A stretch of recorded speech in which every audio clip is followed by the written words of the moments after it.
Bonjour à tous, je vous souhaite la bienvenue sur la chaîne de Filmin c'est de Singe. Aujourd'hui, on va parler de musique à l'image et en particulier des génériques de séries télé. Ce que j'aimerais vous montrer aujourd'hui, c'est en fait en quoi je trouve que cette question-là est assez fascinante, notamment à partir d'une observation que j'ai faite il y a 1 ou 2 semaines. Après justement avoir regardé une série, une mini-série dont le générique m'a pas mal marqué. Ce que j'aimerais, en fait, ce que je vais essayer de vous montrer à travers cet exemple, et puis un autre exemple après peut-être plus explicite, parce que là je vais volontairement occulter certaines choses, certains points dans ce que je vais vous raconter, pour mieux mettre en évidence d'autres choses après. Parce que c'est important aussi que vous ayez votre propre vécu par rapport à tout ça. Et ce que j'aimerais qu'on arrive à voir, c'est en quoi ça peut impacter notre expérience de spectateur derrière, que ça soit de spectateur attentif à la musique ou pas, justement. Et puis en quoi c'est un sujet qui mérite qu'on s'y arrête et qu'on s'y intéresse vraiment beaucoup, hein. Alors, première chose, d'abord cette expérience qui m'est arrivée il y a 2 semaines, donc je suis tombé pas tout à fait par hasard, puisque je tournais un peu autour, c'est juste que ça m'intéressait pas, ça m'avait pas intrigué, sur une mini-série qui a été diffusée sur Arte il y a quelques années. Je vais volontairement pas vous dire, c'est ça que je vais occulter, mais je vais volontairement pas vous dire de quelle musique il s'agit, et surtout de quelle série il s'agit, parce que j'aimerais que de votre côté, vous essayiez au fur et à mesure de mon discours de voir s'il n'y a pas de votre côté quelque chose que vous connaissez qui pourrait y ressembler comme expérience. Je vous demande pas de chercher ce que c'est comme film, de toute façon je vais pas vous donner d'indices, je veux vraiment vous parler du vécu, ça c'est hyper important, ça c'est essentiel, j'insiste là-dessus, c'est vraiment le vécu derrière. Alors cette série, j'ai commencé à la regarder, j'ai regardé le premier épisode, là je peux vous le dire, il y avait 3 épisodes dans cette série, pas plus, et il n'y a pas eu de suite, il n'y a pas eu de saison 2. Premier épisode commence par une musique de générique qui était donc choisie par soit le metteur en scène, soit par, je sais pas par qui, mais enfin, en tout cas qui a été choisie par quelqu'un qui a travaillé sur le film, qui a été choisi, qui est assez intéressante, et qui m'a même marqué un petit peu, parce qu'elle était, on va dire, facile d'accès, parce qu'il y a des musiques comme ça qui sont faciles d'accès au sens où, on aime ou on n'aime pas d'emblée, mais en général, on n'a pas besoin de plusieurs écoutes pour commencer à percuter que c'est quelque chose qui peut nous plaire. Ça arrive régulièrement, ça veut pas forcément dire qu'on n'aimera plus après, ça veut pas forcément dire qu'on va toujours aimer, mais en tout cas, c'est des musiques qui accrochent assez vite. Et ça, c'était le cas. C'est une musique hyper simple, hyper dépouillée, il n'y avait pas grand-chose, pas beaucoup d'éléments, et les éléments arrivent par strat. Alors vous allez me dire que c'est quelque chose d'assez classique, mais bon, là en l'occurrence, c'était le cas, et ça marche très bien. Il y a un premier instrument qui arrive, un deuxième, et c'est un morceau basé sur des boucles. Voilà, c'est quelque chose aussi, également, qui se fait assez fréquemment. On peut supposer que ça a été fait à partir d'un pédalier de boucles, et ça paraîtrait même assez logique. Puisque en tout cas, tous les éléments qu'on trouve dans cette musique, qui est une musique acoustique, laissent penser ça. Donc cette musique commence, et puis il y a une voix qui arrive, vraiment très, très chouette, et qui s'arrête au bout d'un moment. Enfin, tout s'arrête, la musique s'arrête comme dans n'importe quel générique au final, c'est-à-dire que ça dure pas plus que durerait un générique normal, c'est-à-dire que c'est pas 3 minutes, c'est pas 2 minutes, c'est vraiment, je sais pas, l'extrait dure dans 1 minute maximum. On reste dans le cadre d'un générique de série télé. Donc ça s'arrête, et puis ensuite le film se déroule, on commence à rentrer dedans, sur certains éléments, il y a des choses qui me parlent, d'autres qui me parlent pas, et puis il y a la musique évidemment de la série par-dessus qui vient se poser sur les éléments, mettre en évidence des choses. Alors on retrouve des instruments dans la musique du film, on retrouve des choses qui sont aussi dans la musique du générique. Donc jusqu'à là, vraiment quelque chose de très normal, hein. Si vous regardez la plupart des séries que vous allez voir, on a des choses qui correspondent. Pas systématiquement, vous pouvez avoir des musiques assez différentes dans le générique et puis dans le reste, mais là en l'occurrence ça y ressemble. Donc la série se déroule. Le lendemain, je regarde la suite. Le générique commence et là il se passe un truc, c'est que je me suis rendu compte que j'attendais le générique. C'est-à-dire que quand les premières notes sont arrivées, ah oui, c'est ça, c'est vrai, c'était sympa ça. Et ensuite je me suis surpris à attendre l'arrivée de la voix. C'est pas quelque chose non plus de transcendant, hein. Enfin au sens où c'est pas nouveau ce que je dis là, hein. Si on a quelque chose qu'on a déjà entendu, mais dans la série télé, on va déjà pouvoir commencer à se rendre compte que, oui, la récurrence d'un thème est importante, parce qu'il y a une attente. Et là, d'emblée, on commence à associer l'ambiance de la musique du générique à ce qui se passe après. Alors, je sais pas si vous voyez ce que je veux dire, mais c'est que même si le générique, je l'ai entendu qu'une fois, c'est-à-dire à la fin de la série, à la fin de chaque épisode, la musique n'est pas reprise. Hein. C'est vraiment une musique différente qu'il y a. Mais pourtant, il y a les instruments qui reviennent. Alors, ce que je n'ai peut-être pas encore identifié, c'est qu'il y a peut-être aussi des motifs mélodiques qui reviennent. Mais ça, c'est pas une certitude. Et il faut savoir que, ça, je spoil déjà un petit peu la suite, mais la personne qui a fait le générique n'est pas un compositeur attitré de la série, c'est un générique qui a été pris dans un contexte tout à fait différent, donc c'est une musique qui à la base n'était absolument pas destinée à faire ce générique. Donc arrive ce deuxième épisode qui se déroule aussi comme le précédent. Mais là, il s'est passé déjà quelque chose entre le premier épisode et le deuxième épisode dont je me suis rendu compte, c'est que j'avais associé les deux. Et là, c'est déjà on commence, là on sent qu'il y a déjà quelque chose qui se passe et on peut commencer à se douter de la suite. Alors je parle pas de la suite du scénario du film, mais de ce que peut induire cette musique de générique. Mais en fait, il y a une habitude qui s'est inscrite, c'est-à-dire qu'on s'est familiarisé. Et là, le générique dès le deuxième épisode, a créé un lien avec ce qui se passe dans la série. Et ça, c'est super intéressant. Il y a un lien qui s'est créé. Donc le générique n'est pas inutile, c'est pas juste une illustration pour le temps qu'on rentre dedans, c'est vraiment quelque chose qui a créé du lien. Là, et en tout cas, dans tout ça, l'histoire, elle, continue à se dérouler, avec une intrigue, avec des choses qui se passent, avec des liens qui se créent entre les personnages, avec des événements, des choses qu'on traverse, des lieux qu'on traverse, ça c'est important aussi. Alors moi, ça m'a particulièrement touché parce que je suis très sensible aux ambiances dans les lieux, vraiment très sensible, ce qui fait que tout ce que j'ai vu dans cette série, ce sont des lieux qui m'ont marqué parce que c'est des lieux qui sont, voilà, qui dans mon imaginaire sont des lieux très très forts en fait. Donc ce lieu m'ont tous marqué. Et puis il y a une ambiance aussi dans la série et la musique aussi qui est très bien, mais qui est pas, je l'ai pas trouvé exceptionnelle la musique de la série. C'est vraiment le générique qui m'a marqué, mais elle est chouette quand même. Et puis il y a des choses qu'on retrouve, elle est bien faite, elle est pas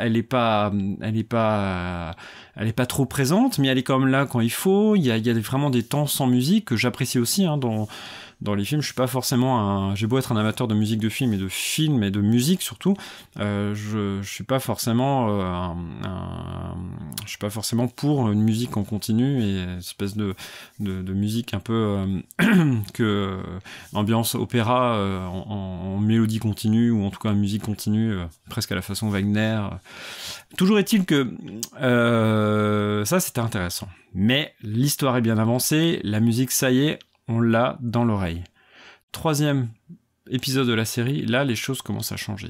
C'est-à-dire que là on est dans l'histoire, on l'a vécu, on est aux 2/3 de l'histoire, et maintenant on attend l'issue de l'histoire. On a compris une partie des enjeux, on commence à avoir une idée de ce qui va se passer.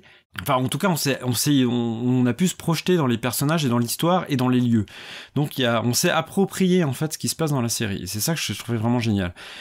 Et quand arrive cette troisième musique, là, il y a une forme de bouleversement. C'est-à-dire que non seulement j'attendais les premières notes j'attendais quand j'ai mis quand j'ai appuyé sur lecture pour voir cet épisode, j'ai senti que j'attendais cette musique et les premières notes m'ont touché comme elles ne l'avaient pas fait dans les deux premiers épisodes de la série. Et là, il y a quelque chose qui s'est passé. Et là, quand est arrivée la voix, j'ai été bouleversé, littéralement bouleversé par la musique. C'est-à-dire qu'il y a eu vraiment un truc, c'est-à-dire que je me suis senti, rien que le fait de vous en parler là, je ressens encore cette émotion, ce moment où il y a un truc qui s'est passé. Je sais pas quoi, c'est pas identifiable, mais il y a un truc qui s'est passé. Et là, l'histoire a pris un tournant complètement différent. C'est-à-dire que là, je me suis retrouvé plongé, mais vraiment, c'est comme si d'un coup, j'avais traversé l'écran pour me trouver là où ça se passe, là où tout se déroule. Et j'ai été pris complètement par ce troisième épisode, et quand est arrivée la fin, alors là, c'était terrible. Mais la première chose que j'ai faite, une fois que l'épisode s'est terminé, c'est aller réécouter le générique. C'est ça qui est fascinant. C'est ça qui est fascinant là-dedans. Alors c'est très rigolo parce qu'après, pour l'anecdote, pour prolonger un petit peu l'anecdote, mais moi je suis allé voir après des commentaires et autant j'ai été vraiment pris dans les 3 épisodes, c'est passé à une vitesse, j'ai pas vu, quoi. Et pourtant, je suis quelqu'un qui a un peu de mal parfois à tenir sur la longueur sur un film, hein. Il y a des moments où je m'impatiente et tout ça, et pourtant là, ça n'a pas été le cas du tout. Et ce qui était rigolo, c'est que sur certains commentaires, c'est ouais, il y a trop de longueur, il y a des moments où on sait pas ce qui se passe, on comprend rien, tout ça, et alors que moi, j'étais complètement... Parce que je pense que c'est dû à quelque chose de très personnel, c'est que je suis très, très sensible aux ambiances, et à partir du moment où il y a une ambiance, quelque chose qui s'est créé, une bulle qui s'est créée, et que j'ai pu me plonger dans cette bulle, eh bien, je pense que je suis... Bah, que ça suffit en fait pour être pris au jeu et pour être pris, parce qu'en finalement je pense avoir été autant pris, pas plus, mais autant pris par l'intrigue elle-même que par les enjeux esthétiques ou les enjeux d'ambiance et tout ça. Je pense que c'est un tout, et là c'est pas qu'une histoire de scénario, c'est vraiment un tout, et je pense que c'est là-dedans que c'était fascinant. Faudrait que je vois d'autres séries ou d'autres films ou téléfilms en tout cas du même réalisateur, et ça c'est intéressant. Et donc ce générique là, il s'est transformé en quelque chose d'émotionnellement très fort, alors qu'il n'était pas... J'aurais entendu ce morceau qu'une fois, j'aurais peut-être complètement oublié. Et là, j'ai essayé de le réécouter ensuite. Alors, j'ai réécouté les premières notes, mais j'ai essayé de le réécouter ensuite en entier, la version originale par l'artiste qui l'a créé. J'ai pas pu, en fait. J'étais trop bouleversé. Et pourtant, l'histoire, elle est pas forcément triste, hein, elle est pas forcément... Mais je pense que même dans l'histoire, il y a des choses, ça devait toucher à des choses qui devaient me parler pas mal, mais que j'ai pas vraiment saisi. En tout cas. Mais ça, c'était vraiment fascinant. Voilà, ça c'est pour l'anecdote, et c'est pour vous montrer un petit peu le point de départ et pourquoi ça m'intéresse cette histoire des génériques. Parce qu'il y a eu un précédent, et là je vais pouvoir vous en parler, je vais pouvoir vous en parler explicitement. Il y a un précédent, c'est le générique du Doctor Who. Voilà, je vais vous parler de ce générique parce qu'il est pareil, il est fascinant. Alors il m'a pas bouleversé autant, mais par contre... ce générique-là, il a ceci de particulier bon, alors c'est un générique qui est extrêmement populaire, qui est vraiment très bien fait, qui est d'une grande simplicité, et qui a connu autant que la série des tas de versions très différentes, de versions très simples avec des vieux synthés dans les premières saisons de la série, avec des versions orchestrales par l'orchestre de la BBC, l'orchestre symphonique de la BBC, et puis des chœurs et tout ça, donc c'est assez fascinant. Je partageais plusieurs fois sur Facebook des versions de Doctor Who. Il y a même Vled Tapas de la chaîne Tronchambier, qui bien avant la Tronchambier, enfin je crois que c'était avant la Tronchambier en tout cas, sur sa propre chaîne a mis une version entièrement faite avec la voix. C'est assez étonnant, et c'est plutôt bien fichu. Donc vraiment c'est un générique qui a fasciné beaucoup de monde. Là je vous en parle plus facilement parce que là c'est plus universel, hein. Autant le premier générique, la première expérience dont je vous ai parlé tout à l'heure, j'ai vraiment envie de la garder pour moi. Peut-être que je suis pas le seul à avoir vécu cette expérience avec ce générique et cette musique et ce truc-là, mais je veux le garder pour moi. Malgré tout, je voulais quand même vous montrer tout ça. Mais sur le générique de Doctor Who, c'est quelque chose de plus universel, et ça, c'est assez fou, parce que justement, on associe... en fait, le Doctor Who, déjà, à l'origine, c'est une série qui est absolument fascinante, parce que elle explore des tas de questions. C'est une question de voyage temporel, il y a une question de... Voilà, le personnage de Doctor Who, c'est un personnage à la fois détaché, bizarre, on peut pas se mettre à sa place parce que c'est pas un humain, mais en même temps il a un vécu d'humain, puis c'est quelqu'un de bizarre, et c'est voilà qui a un comportement qui nous parle ou non, et puis il y a des fois des incarnations de Doctor Who auxquelles on peut s'identifier ou pas, voilà, quand on...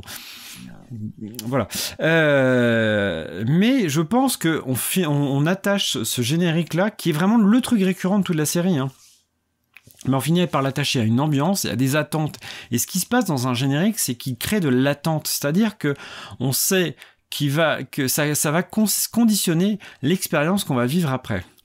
Mais il y a aussi autre chose. Et je pense que le générique, c'est que non seulement il conditionne ce qui va se passer, il conditionne l'attente, donc il y a presque un phénomène psychologique ou je ne sais quoi, mais en plus de cela, il va aussi en quelques notes condenser tout le vécu de la série. C'est-à-dire, ce qui s'est passé dans l'exemple que je vous ai donné, c'est que je pense que en fait, il doit y avoir une forme de transfert qui se fait entre toutes les émotions générées durant le film, des émotions parfois dans la série, des émotions parfois dont on se rend peut-être pas compte. Moi, c'est ce qui s'est un peu passé. J'ai pas forcément ressenti d'émotions fortes pendant la série. J'étais fasciné par les ambiances, par plein de choses, ce dont je vous ai parlé tout à l'heure, mais je pense que les émotions ne se sont exprimées vraiment que dans le générique.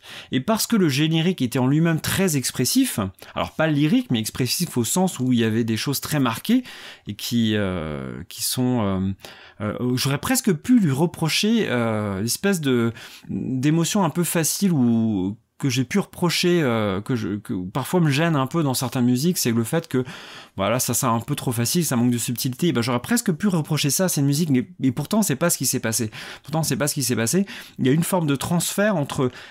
C'est comme si cette musique, à chaque fois qu'on la réentend, dans son déroulé, elle reprend le déroulé, en fait, je veux dire, le vécu qu'on a pu avoir de l'expérience de la série. Et je pense que quand on entend le générique de Doctor Who, c'est un peu ce qui se passe. C'est-à-dire que quand on entend les premières notes, on a déjà le personnage qui rentre en scène dans notre tête, personnage incarné visuellement ou pas, et tout de suite, et des tas d'éléments, des fragments d'un peu tous les moments qui nous ont marqués, qui reviennent pas forcément en mémoire, ou pas forcément de manière explicite, ou pas forcément de manière consciente, mais qui prennent forme dans la musique. Et je pense que c'est un acte mémoriel, en fait. C'est presque je sais plus si c'est le terme de réminiscence qu'il faut employer. J'ai un doute, je suis pas sûr. Mais c'est presque la Madeleine de Proust, mais elle ne réveille pas simplement des émotions. Pour moi, elle réveille aussi des flux narratifs, des flux historiques, des flux... c'est plus que l'émotion, c'est une histoire qui se raconte à chaque fois. Une histoire qui a des formes particulières, peut-être, je ne sais pas. Évidemment, c'est lié à l'émotion, mais j'ai l'impression que c'est au-delà de ça, parce qu'il y a des images qui se forment. Alors, je sais que parfois la musique, elle peut être marquante parce qu'elle va s'associer à des émotions, des choses qu'on a vécues, mais parfois l'émotion, elle ne peut pas naître sans l'association entre la musique et l'image. Et je suis persuadé que si il n'y avait pas ce générique dans le Doctor Who, je suis quasiment persuadé que le Doctor Who ne m'aurait pas fasciné autant qu'il me fascine aujourd'hui, et pareil pour des tas de gens. Parce que aussi la musique en elle-même, s'il n'y avait pas eu cette musique-là, alors la série aurait été géniale aussi, mais je pense que ce rapport n'aurait pas existé de manière aussi intense, parce que c'est vraiment une question d'intensité, quoi. Et je pense que ça c'est un point de vue... Alors, c'est un point de vue qui est vraiment intéressant. Je voudrais juste dire que c'est pas exhaustif, je rappelle, je crois que je l'ai dit en début de vidéo, mais je suis pas sûr. Mais c'est absolument pas une explication unique. Mais en tout cas, c'est une version, enfin c'est un aspect de ce que ça peut avoir de fascinant. J'espère que ça vous aura intéressé. En tout cas, moi, ça me fascine cette question des génériques de télé. Et puis plus globalement, la question de la musique à l'image. Ça sera certainement pas la dernière fois qu'on en parlera. Pour terminé, et avant de vous laisser, je voudrais vous rappeler plusieurs petites choses. La première, eh bien, si vous avez aimé cette vidéo et que vous voulez en découvrir plus, n'hésitez pas à vous abonner à la chaîne et à aller voir un petit peu le reste du contenu. Ça, c'est important, voire même à mettre la petite cloche si vous voulez être averti systématiquement avec une petite notification. Autre chose, il y a plusieurs solutions pour me soutenir aussi, parce que le soutien est essentiel pour que je puisse continuer à vous faire profiter d'un contenu gratuit, comme c'est le cas pour les vidéos, mais aussi en grande partie pour la musique. C'est d'aller me soutenir sur Patreon, une plateforme qui permet de faire des dons aux artistes et de faire ce qu'on appelle du micro-mécénat. Et vous avez en échange tout un tas de contenus exclusifs, des morceaux que je ne diffuse pas ailleurs, voire des versions inédites, des podcasts, des vidéos dont vous êtes les seuls à profiter. Et l'autre chose, c'est la boutique en ligne de photographie que j'ai faite autour de tout mon travail sur les arbres. Cette boutique est en ligne depuis le 10 mars 2022 et vous avez tout un tas de photos et moyen de les commander, de commander des tirages directement sur la boutique. Voilà, n'hésitez pas à aller voir tout ça, c'est en lien dans la description. Et sur ce, je ne peux que vous souhaiter une bonne fin de journée, une bonne nuit et tout ce que vous voulez. Et puis je vous dis à très très bientôt.